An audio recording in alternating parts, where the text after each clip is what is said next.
भ से भक्ति, ग से ज्ञान और व से वैराग्य। अच्छा, वैराग्य किसे कहते हैं? क्या घर छोड़ देना ही वैराग्य होता है? क्या बीवी बच्चों को छोड़ देना ही वैराग्य होता है? नहीं भक्तों, वैराग्य तो इस शरीर का होना चाहिए। मैं तो कहूं, आप जहां पर भी बैठ जाओ, जैसे भी बैठ जाओ, बस आपको आपके शरीर के बारे में जिस दिन ध्यान नहीं रहे, उस दिन समझ लेना कि आपको असली वैराग्य हो गया। आपका मन भगवान के श्री चरणों में यदि रहेगा तो समझ लेना कि आपको असली वैराग्य हो गया। आप लोगों ने यदि कोई भैया का एक्सीडेंट हो जाता है तो आप लोगों ने देखा होगा कि जब उसे 4-5 लोग उठाने आते, बाइक फिसल गई, 4-5 लोग जब उसे उठाने आते हैं और लोग पूछते हैं भैया तुझे कुछ लगा तो नहीं, दर्द तो नहीं हुआ? भैया अपने हाथ पैर झटकता है, दर्द तो हो रहा है। लेकिन यदि कोई पूछता है कि भैया तुझे दर्द तो नहीं हो रहा है, वो कहता नहीं नहीं मुझे दर्द नहीं हो रहा है, हाथ पैर झटक करके खड़ा हो जाता है। दर्द उस समय भी है, लेकिन भैया से क्या कह रहा है कि मुझे दर्द नहीं हो रहा है। क्यों? क्योंकि उस समय उसका ध्यान अपने शरीर पर नहीं है, उस समय उसका ध्यान उन लोगों पर है। लेकिन जैसे ही घर पर गया और अपने शरीर को देखा तो तब जाकर के पता पड़ा कि मेरे घुटने में भी चोट है, मेरे हाथ में भी चोट है। जब शरीर पर ध्यान गया तो तब जाकर के उसे पता पड़ा कि दर्द है। उसी प्रकार भगवान श्री कृष्ण भी हैं। यदि जब तक तो भगवान श्री कृष्ण के चरणों में तुम्हारा मन रहेगा तो दुनिया के कोई दुख, कोई तकलीफ तुम्हें नहीं सताएगी। बस शर्त यही है कि तुम्हारा मन भगवान के श्री चरणों में होना चाहिए। और भगवान की कथा हमारे जीवन की व्यथा को मिटाने वाली है, सभी पापों को दूर करने वाली है। अच्छा, कौन से पापों का नाश करती है? जो पाप हमसे अनजाने में हो जाए, जो पाप हमसे गलती से हो जाए, जो पाप हमसे भूल से हो जाए, वह पापों का नाश करती है भागवत महापुराण की कथा। न कि आप जानबूझ करके किसी गाय को मार करके आओ, न कि आप किसी जीव की हिंसा करके आओ और सोचो कि मैं कथा सुन लूं तो कथा मेरे जीवन का उद्धार कर देगी। यह असंभव है, यह कभी नहीं होगा। कथा हमारे पापों का नाश अवश्य करती है, लेकिन जो पाप हमसे अनजाने में हो जाए, जो पाप हमसे गलती से हो जाए। अब गलती से कौन से पाप?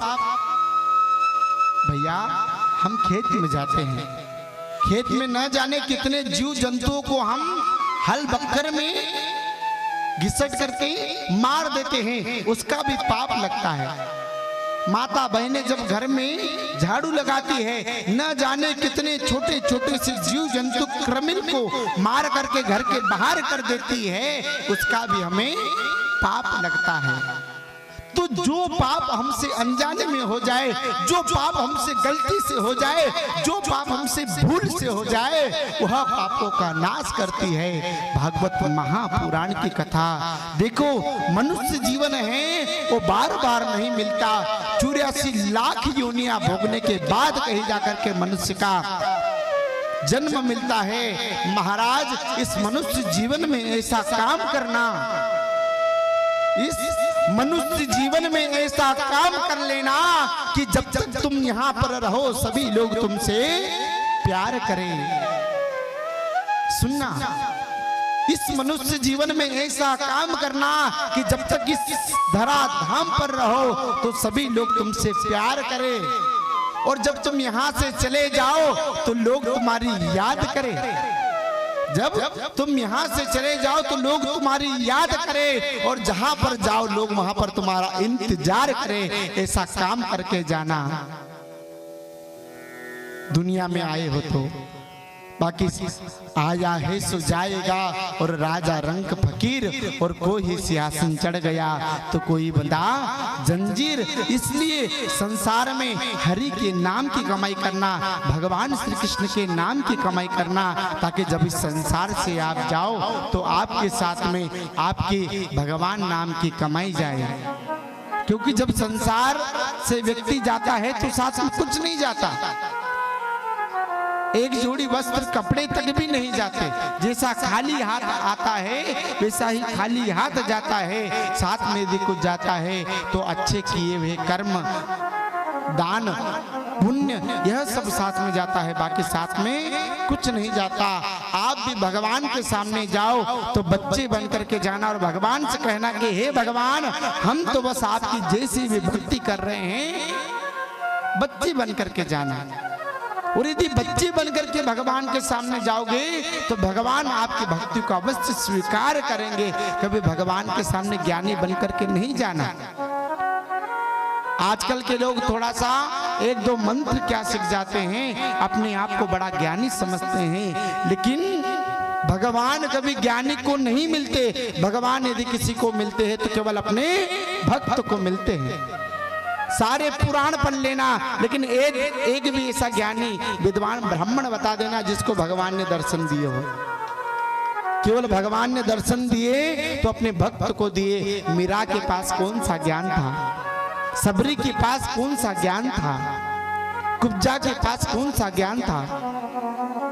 भगवान ने यदि इनको दर्शन दिए तो इनके मन में भगवान के प्रति बस विश्वास था और इनका भाव था कि भगवान को भी आने पर मजबूर कर दिया, भक्ति मीरा जैसी हो। और यदि कथा को तुम सुनो तो किसके जैसा भाव, हनुमान जी महाराज के जैसा। संसार में सबसे बड़े श्रोता कौन हुए मालूम है? संसार में सबसे बड़े श्रोता कौन हुए हैं? हनुमान जी महाराज। क्योंकि हनुमान चालीसा में आता है कि प्रभु चरित्र सुनी बेको रसिया और राम लखन सी तामन वसिया।